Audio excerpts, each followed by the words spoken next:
നമ്മളിന്നൊരു BS3 വണ്ടിയുടെ oil pump BS4 convert ചെയ്യുന്ന video ആണ് എടുക്കുന്നത്. ഞാൻ തൊലഹത്ത് റോൾ കസ്റ്റം മോട്ടോഴ്സ് കാവന്നൂർ. അപ്പോൾ കൂടുതലായിട്ടും ഈ ഹൈഡ്രോളിക് പ്രഷർ ഓയിൽ പ്രഷർ കുറവായതുകൊണ്ട് ഹൈഡ്രോളിക് റിലീസ് ആവാൻ ടാപ്പറ്റ് നോയ്സ് കൂടാനുള്ള സാധ്യത കൂടുതലാണ്.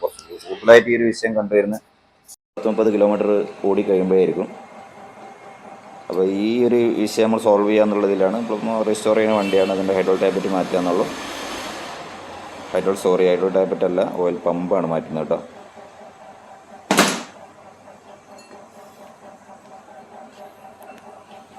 BS4 പവർ കൂടിയ പമ്പാണ് ഉപയോഗിക്കുന്നത്.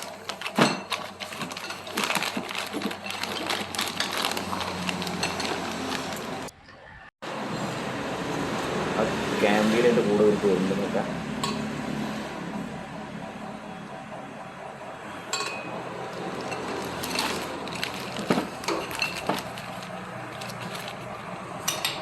ഇതാണ് നമ്മൾ BS4 പമ്പ് വരുന്നത്.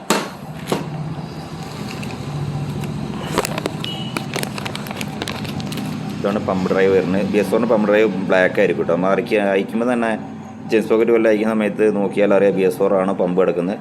ഇനി BS4 വണ്ടിയിൽ തന്നെ 2017 ഫസ്റ്റ് ഇറങ്ങിയ വണ്ടികളൊക്കെ BS3 പമ്പായിരുന്നു ഉണ്ടായിരുന്നത്.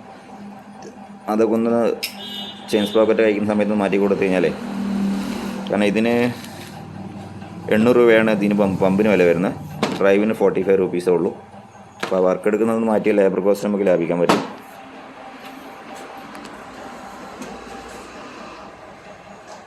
ഇതാണ് പമ്പ് വരുന്നത് കേട്ടോ.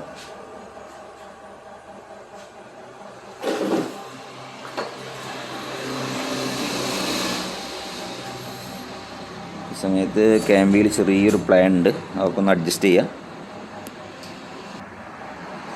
ഇപ്പോൾ ക്യാമ്പിലൊക്കെ അഡ്ജസ്റ്റ് ചെയ്യുന്ന സമയത്ത് നല്ല ശ്രദ്ധിക്കണം. ഓവർ ടൈറ്റ് ആകാൻ പാടില്ല. നല്ല ഒരു മീഡിയം ടൈറ്റ് മാത്രമേ പറ്റുള്ളൂ. അല്ലെ വണ്ടിക്ക് ഹമ്മിങ് ഉണ്ടാവും. പൾസറിൻ്റെ മാതിരി സ്റ്റാർട്ട് ചെയ്ത് കഴിഞ്ഞാൽ ഭയങ്കര മുളുക്കമായിരിക്കും. പിന്നെ വണ്ടി ഹീറ്റ് ആയി കഴിഞ്ഞാൽ നല്ല മുളുക്കം വരും. ക്യാമ്പിൽ ടൈറ്റ് ചെയ്യുമ്പോൾ ഓവർ ടൈറ്റ് ചെയ്ത് കഴിഞ്ഞാൽ കേട്ടോ. നോക്കി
പ്രത്യേകിച്ച് ശ്രദ്ധിക്കാനൊന്നുമില്ല. അത് നമ്മുടെ ഹൈഡ്രോളിക് സിസ്റ്റം ശരിക്കും ലോഡ് ചെയ്ത് വെക്കുക. അതല്ലെങ്കിൽ ടാപ്പറ്റോട് ചാടിപ്പോകാൻ സാധ്യതയുണ്ട്. പിന്നെ നമ്മൾ റോപ്പറൊക്കെ അയക്കേണ്ടി വരും അത് റെഡിയാക്കാൻ വേണ്ടി. അപ്പോൾ അതിൻ്റെ ഒരു ആവശ്യകത നമ്മൾ ഒഴിവാക്കാൻ വേണ്ടിയിട്ടാണ് അങ്ങനെ ലോഡ് ചെയ്ത് വെക്കുന്നത്.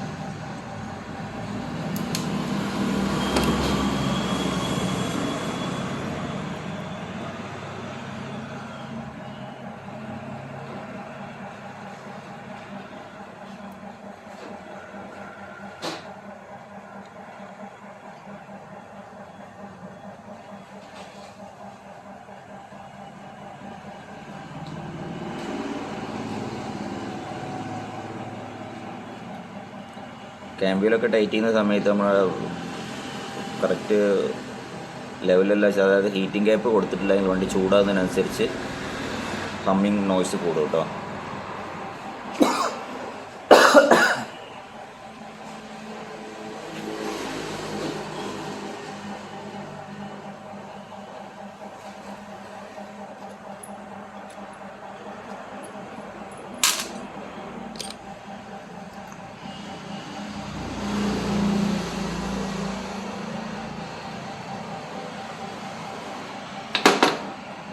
പമ്പ് വരുന്നത്.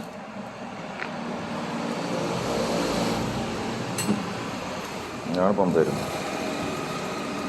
പമ്പിൻ്റെ സൈസ് മാറ്റം നോക്കുക കേട്ടോ. ചെറുതാണ്. ഇതിൻ്റെ വീതി കണ്ടില്ലേ, ഇതിൻ്റെ കണ്ടില്ലേ. ഇപ്പോൾ കപ്പാസിറ്റി കൂടുതലാണ് ഇതിന്. അപ്പം ഹൈ പ്രഷറിൽ, അതായത് മുകളിലേക്കുള്ള ഓയിൽ പ്രഷർ പമ്പിങ് കൂടും. അപ്പോൾ സ്വാഭാവികമായിട്ട് ഹൈഡ്രോളിക് പെട്ടെന്ന് ലോഡാവും, ഹൈഡ്രോളിക്കിന് നോയ്സ് കുറയും. പിന്നെ അതേമാതിരി എൻജിൻ കൂളിംഗ് സിസ്റ്റം കുറച്ചുകൂടി നല്ല കോൾഡായിട്ടുള്ള എൻജിൻ അങ്ങോട്ട് ശരിക്ക് ഓയിൽ സർക്കുലേഷൻ കൂടാവുന്ന സമയത്ത് എൻജിൻ്റെ ഓവർ ഹീറ്റിങ്ങിനെ ഒരു പരിധി വരെ നമുക്ക് കുറക്കാനും പറ്റും.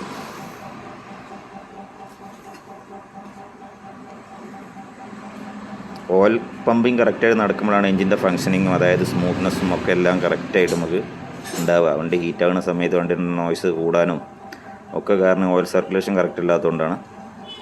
അപ്പോൾ ഓയിൽ സർക്കുലേഷൻ നമുക്ക് ഒന്നുകൂടി പവർഫുള്ളായിട്ട് മുകളിലേക്ക് കൊടുക്കുക എന്നുള്ള ഉദ്ദേശമാണ് നമ്മൾ BS4 പമ്പൊക്കെ ഒന്നുകൂടി ഉദ്ദേശിക്കുന്നത്.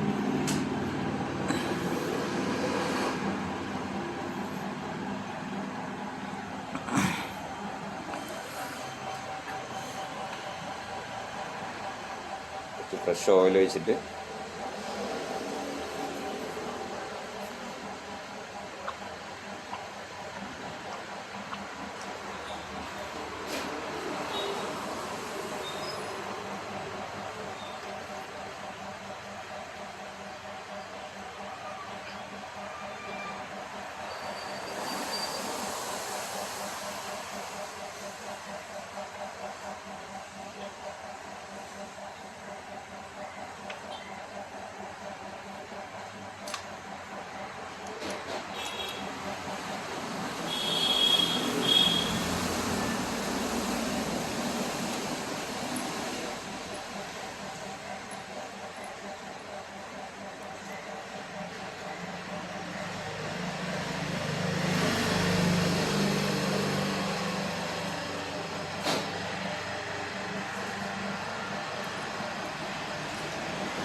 ക്യാമറ ഇട്ട്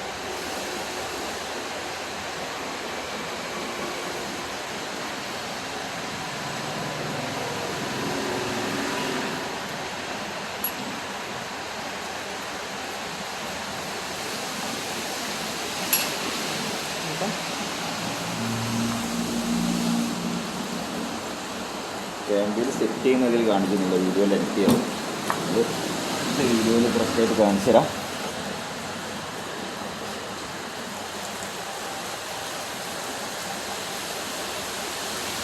ഇതാണ് ഓട്ടോ ഡീകംപ്രഷൻ വർക്ക് ചെയ്യുന്ന സാധനം കേട്ടോ. ഈ സാധനങ്ങൾ ഊരി മാറ്റി കഴിഞ്ഞാൽ ഇത് ജാമായാലൊക്കെ കിക്കർ നല്ല ടൈറ്റായിട്ട് ഫീൽ ചെയ്യും. അതായത് കറക്റ്റ് ഫങ്ഷൻ അല്ലെങ്കിൽ കിക്കർ നല്ല ടൈറ്റായിരിക്കും.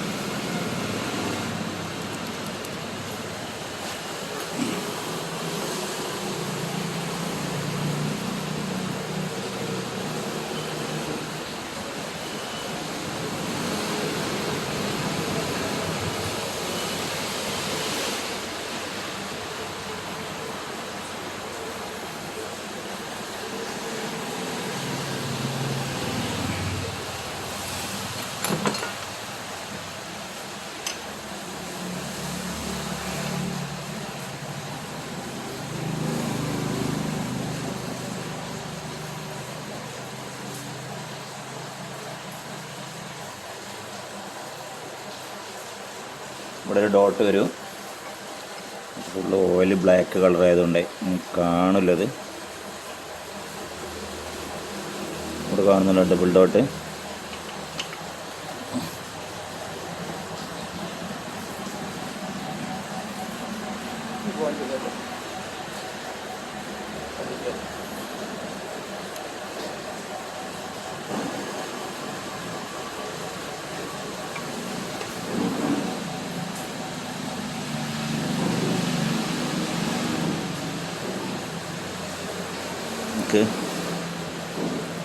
നോക്കുക, അവിടെ ഡബിൾ, ഇവിടെ സിംഗിൾ. ഓക്കെയാണ്.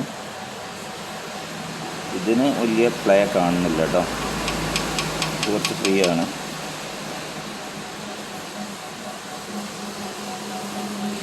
റൊട്ടേഷൻ കിക്ക് ചെയ്ത് കഴിഞ്ഞാൽ ചിലപ്പോൾ ഫ്രീ ആവും. അപ്പോൾ ക്യാമ്പിൽ ഇങ്ങനെ തന്നെ റൊട്ടേഷൻ നമ്മൾ ഫ്രീ ആയിട്ട് കിക്ക് ചെയ്ത് കഴിയുമ്പോൾ ചിലപ്പോൾ ഒന്ന് ഫ്രീ ആവും. അപ്പോൾ എങ്ങനെയാണ് ചെക്ക് ചെയ്യേണ്ടത്?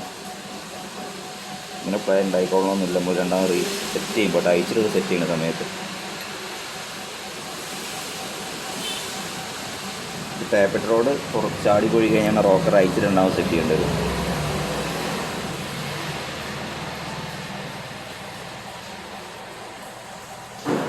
Single dot.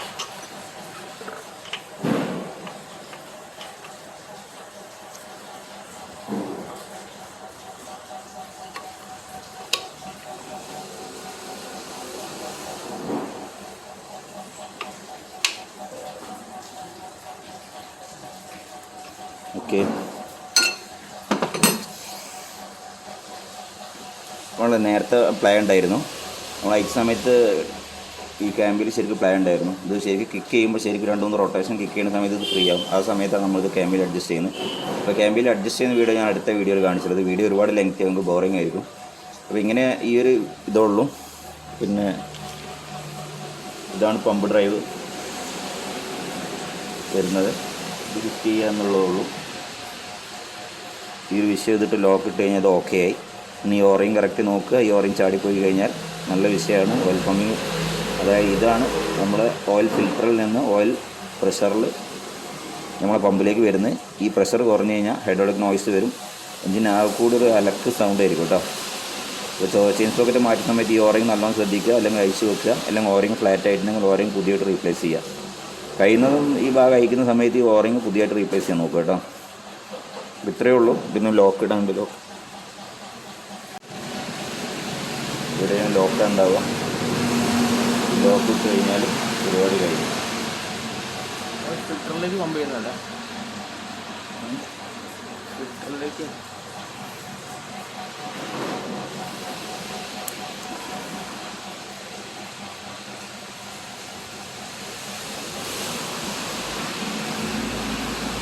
നോക്കുക.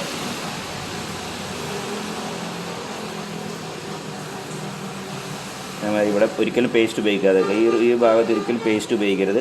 കറക്റ്റ് ഇതൊക്കെ പേസ്റ്റ് ഈ സാധനം നമ്മൾ അനാബോണ്ടോ കാര്യങ്ങളൊന്നും ഉപയോഗിക്കാതെ ഡയറക്റ്റ് ഒറിജിനൽ പാക്കിംഗ് എടുത്ത് മാത്രം ക്ലോസ് ചെയ്യുക.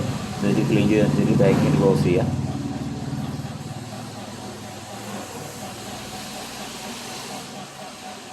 ഈ പമ്പ് പിന്നെ ഓയിൽ വലിച്ചെടുത്തിട്ട് നേരെ ഫിൽറ്ററിലേക്ക് വിടും. ഫിൽറ്റർ നേരെ തിരിച്ച് ഇതിലൂടെ പോകും. ഇതിലൂടെയാണ് ശരിക്കും റോക്കറിലേക്ക് പമ്പ് ചെയ്യുന്നത് കേട്ടോ. ഇത് വലിച്ചെടുക്കും, ഇതിലൂടെ ഫിൽറ്ററിലേക്ക് പോകും. അപ്പോൾ ഫിൽറ്ററിലേക്ക് പോകുന്ന സമയത്ത് നമ്മൾ എന്ത് സംഭവിക്കുക വെച്ചാൽ ഇവിടെ ഈ ഓറിങ്ങിലേക്ക് കംപ്ലീറ്റ് പുറത്തേക്കായി പോകും. ഓയിൽ ഇതിലൂടെ പുറത്തേക്ക് വരും. പുറത്തേക്ക് വരുമ്പോൾ ഓയിലിൻ്റെ പ്രഷർ കുറയും. ഓയിൽ പ്രഷർ കുറയുമ്പോൾ മുകളിലേക്കുള്ള പമ്പിങ് കുറയും. അതാണ് സംഭവിക്കുക. തിരിച്ച് പോണത് മുകളിലേക്ക് റോക്കറിലേക്ക് പോണത് ഈ ഹോളിലൂടെയാണ്.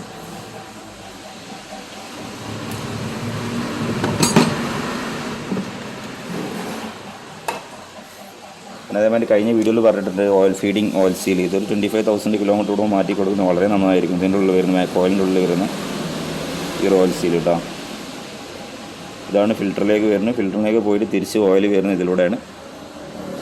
അപ്പോൾ ഈ ഓയിൽ നമ്മൾ ഇതിലൂടെയാണ് വരിക. ഇതിലൂടെ പോയിട്ട് ഇതിലങ്ങനെ കയറും. അപ്പോൾ ഈ നമ്മൾ പേസ്റ്റോടെ ഉപയോഗിച്ച് കഴിഞ്ഞാൽ നമ്മൾ പ്രസ് ചെയ്യുന്ന സമയത്ത് പേസ്റ്റ് പ്രസ്സായിട്ട് ഇതിങ്ങനെ ബ്ലോക്കാവും. ഓയിൽ പ്രഷർ കുറയും. അപ്പം പരമാവധി ഒരു ആവശ്യം ഒരു രക്ഷയില്ലാന്ന് തോന്നിക്കഴിഞ്ഞാൽ മാത്രം ലൈറ്റായിട്ട് പേസ്റ്റിന് ഉപയോഗിക്കുക. അതായത് ഒരു പാക്കിങ് വർജനൊന്നും കിട്ടുന്നില്ല, എല്ലാ ആവശ്യം മാത്രം ലൈറ്റായിട്ട് നമുക്ക് പേസ്റ്റ് ഉപയോഗിക്കുക. ഒരു മാക്സിമം ഒക്കെ പേസ്റ്റ് ഉപയോഗിക്കുക. ഇവിടെ ആദ്യമായിട്ട് തന്നെ വണ്ടി കാണിച്ചത് ഒക്കെ ഫേസ് ഇൻവെസ്റ്റിന് വൃത്തിയാക്കണം. അപ്പോൾ അതൊക്കെ വീഡിയോ ലെങ്ത് ചെയ്യാൻ വേറെ കാര്യങ്ങൾ ശ്രദ്ധിക്കാമെന്നില്ല. ഈ ഓറഞ്ച് കറക്റ്റ് റീപ്ലേസ് ആണെന്ന് നോക്കുക. അതേമാതിരി ഇത് സ്മൂത്താണെന്ന് നോക്കുക. സ്മൂത്ത് അല്ല എങ്കിൽ ഈ ഓയിൽസ് സ്മൂത്ത് അല്ല എങ്കിൽ ഓയിൽസിലൊന്ന് മാറ്റി കൊടുക്കുക. ബോൾ സർക്കുലേഷൻ ഇങ്ങനെയാണ് വരുന്നത്, മനസ്സിലായെന്ന് തോന്നുന്നു. ഓയിൽ പമ്പ് വലിച്ചെടുക്കും, പ്രഷറിൽ വലിച്ചെടുക്കും, ഇതിൽ തള്ളും, ഒന്ന് ഫിൽറ്ററിലേക്ക് വരും, ഫിൽറ്ററും തിരിച്ച് നേരെ ഇതിലങ്ങനെ കയറി ഇതിലങ്ങനെ പോയി മുകളിലേക്ക് പ്രഷർ ചെയ്യും. ഈ പ്രഷർ ഹൈഡ്രോളിക്കിലേക്ക് ഇതിലെ പോയിട്ട് ഹൈഡ്രോളിലേക്ക് പമ്പ് ചെയ്തിട്ട് മുകളിലേക്ക് റോക്കറിലേക്ക് പോകും, തിരിച്ചും കൊണ്ടുവന്ന് വരും. അത്രയാണ് ഓയിൽ പ്രഷർ വരുന്നത് കേട്ടോ. അപ്പോൾ ഇനി ബാക്കിയുള്ള കാര്യങ്ങൾ വീഡിയോ ലെങ്തി ആവും. ബാക്കിയുള്ള കാര്യം ക്യാമ്പിൽ എങ്ങനെ അഡ്ജസ്റ്റ് ചെയ്യാന്നുള്ള ശരിക്ക് കിക്ക് ചെയ്തിട്ട് ഒന്നാമത് ക്യാമറ സ്റ്റാൻഡ് എടുത്തിട്ടില്ല, കൈ പിടിച്ചിട്ടാണ് ചെയ്യുന്നത്. ഭയങ്കര ബുദ്ധിമുട്ടുണ്ട്. ഓയിലിന് കുറച്ച് വെള്ളം വാട്ടർ കണ്ടൻ്റ് ഉണ്ട്, ഓയിൽ മാറ്റേണ്ടി വരും.